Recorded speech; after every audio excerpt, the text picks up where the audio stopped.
All right, we're going to keep with the theme of trolling with planes because this one also cracked me up. We all know there's a little bit of a situation going on in Russia right now in Ukraine, and that is not a funny situation. However, the state of Russia's military has been hilarious. They're falling apart. They're like getting their butt kicked by a military one-fifth the size. They're handing people rusted machinery. And on top of it, like countries keep joining NATO. We have more troops there than we've had in a long time. Basically, their entire plan backfired, and we've been running missions like over the top of not their territory, but nearby so we can get surveillance and like satellite images and stuff. And I guess some pilots decided that they would just do a little trolling. And it's not necessarily funny when you start thinking about the fact it could escalate in a nuclear war. But on a purely, you and your bro are flying a plane and you have this idea, it's kind of funny. U.S. Air Force flight spent 2 hours drawing a phallic pattern in the air near Russian military facilities. Like I said, okay, is it maybe the smartest idea to do in a military airspace? No. However, it is kind of funny to think about Russia just getting pissed off at the fact that we're flying over the top, like just doing shapes on the radar. Imagine being the guy in Russia in charge of tracking like all the US military planes, you know. Sir, there's one doing circles.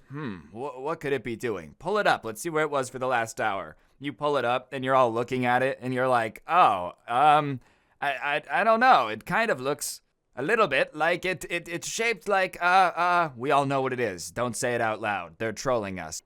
A U.S. military plane painted a PP in the sky near a Russian airbase. A KC-135 Stratotanker refueling plane remained for almost 2 hours east of Cyprus on Tuesday, in front of the Syrian base of Tartus, a stronghold of Moscow, and you can see it there on the little thing. So I guess it was more towards Syria, not Ukraine. I'm stupid.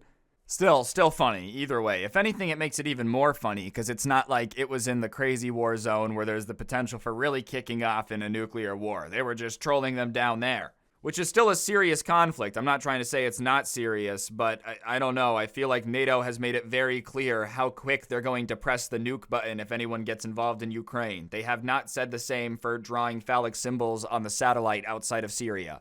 I just don't really understand how stuff like this gets publicized so quickly. I understand a lot of it's probably public, but I'm sure the military has ways to hide this if they want.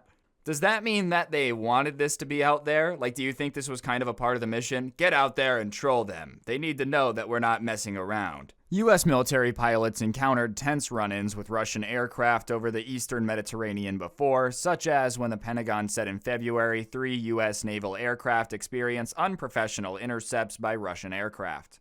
It's unclear if the Stratotanker's flight pattern was intentionally made to resemble a phallus. The Stratotanker also flew near Cyprus and Lebanon on Tuesday. Hey, I'll give the article credit. At least it's trying to spin it. It's unclear if it was intentional. I mean, if you just look at the satellite image, there's no way that was an accident. I'm sorry. I refuse to believe that just happened completely on accident. And especially, you got to consider, like, that's 2 hours that they spend flying this pattern. You're telling me over the course of 2 hours, they wouldn't have looked down and noticed? If anything, maybe it didn't start off that way. Like, maybe that wasn't its intention, but they start doing, like, half of it, and they're just looking at it, and they're like, well, we have to finish drawing it now, because it's already half done. I don't know. Either way, I'm not too upset about the trolling. I think it's pretty funny.